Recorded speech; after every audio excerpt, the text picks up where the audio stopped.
So today on Straight Talk, I'm with two professionals in our industry who are involved with government affairs and advocacy efforts. I'm with Veronica Vidal and Sean Keefer. Why don't you both tell us a little bit about yourself, where you live, your companies, and Veronica, we'll start with you.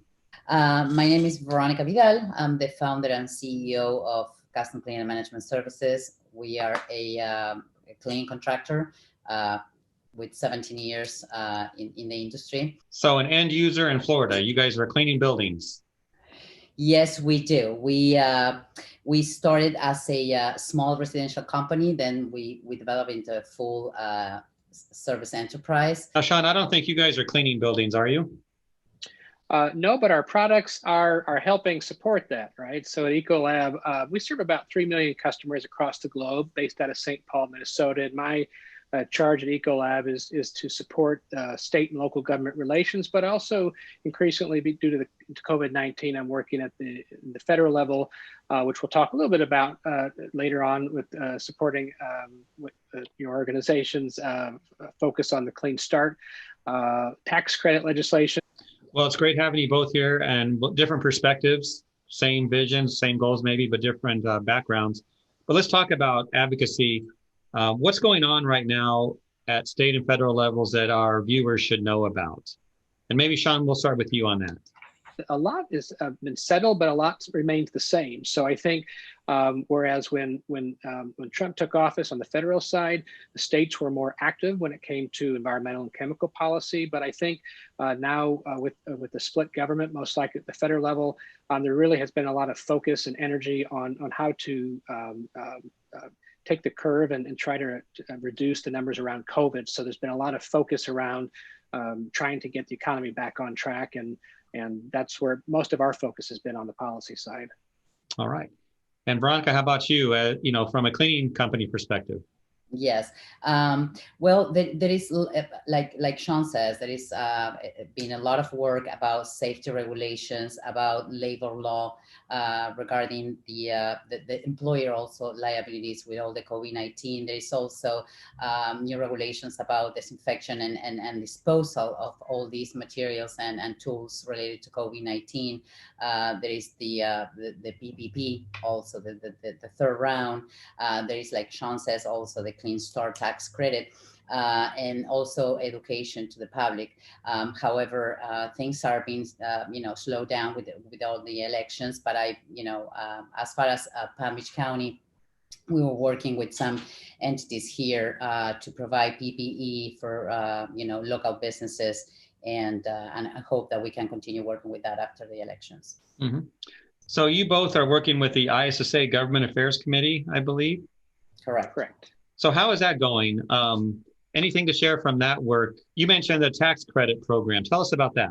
Sure. So, I think one thing that's important for the customers that companies like Ecolab serve, but across the ISSA membership, there's still a lot of need to support get back to work efforts, whether that's cleaning or trading or auditing. And so ISSA really took a leadership role in working with other trades like the Restaurant Association, Manufacturing Association, to seek out a tax credit or some sort of a rebate for mid-sized companies who are looking to reopen, but need some support and expertise and also some financial support as they do so. So working with the Senate and the House, we've been able to include in the COVID care packages this Clean Start initiative.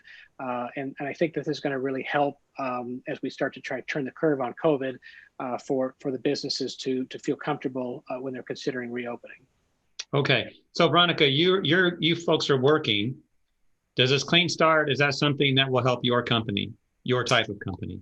Absolutely. It will help the company, for the company itself, and also all our clients that has to, get out of their budget. Nobody expected these expenses, all right, regarding COVID-19, and I think that will help to contribute to the public health. Mm-hmm. So if a company is watching this and they want to get involved with the Clean Start program or advocacy efforts, what can they do? Maybe Sean, you can handle that one for us. Yeah. So first and foremost, a lot of the members of ISA are members of other associations. And the larger the coalition that really crosses across several industries, I think helps put a larger mark for legislators to consider this as they're having to have tug of war between different priorities. And so I would say definitely make your voice heard. Get on the ISSA Government Affairs Committee, and kind of to your previous question about the importance of the Government Affairs Committee. It's not only government affairs shops and even larger companies are smaller, and so having that voice and having John and the team day by day engaging legislators on our behalf, but also it's a forum for intel sharing and learning, and that's another key aspect. So I've kind of answered two of your questions, one previous and one current. So that's a couple of the reasons how you could get involved, not only with the Government Affairs Committee, but also with this Clean Start initiative. And to add to Sean, I think I agree with that. I mean, it's just the committee is helping to our voice in the cleaning industry to be heard. And their website, in ISSA website, there is a advocacy tab that everybody can click on there, and also will be an advocacy action center, and it will explain everything that we do. There is also an advocacy toolbox, which was great even for me when we started. There is also some tabs that you can connect to your elected representatives if you want to tell them something, if you want to let them know your inquiries, what is your issues, your matters. Okay, that's a great tool in the website. So I'm not sure if this question makes sense, but if you're a commercial cleaning company and you apply for the tax credit, what kind of money are we talking about? Like, how does that, because isn't that the question people will have? What will it really do for my company? Is there an answer to that? Well, I mean, I think that Veronica may be in a better position to get a little bit closer to the customer, but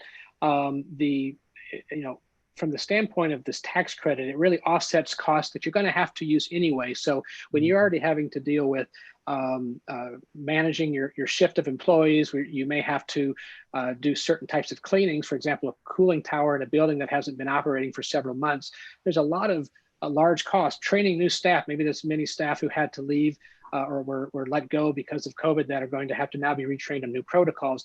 These things cost money, and so it turns into hundreds and thousands of dollars.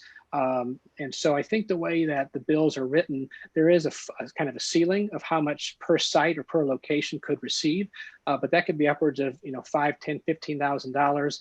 But that's part of the negotiation process, I think, that the Senate's thinking about. But I don't know if Veronica has any kind of more granular, ways that this could be helpful.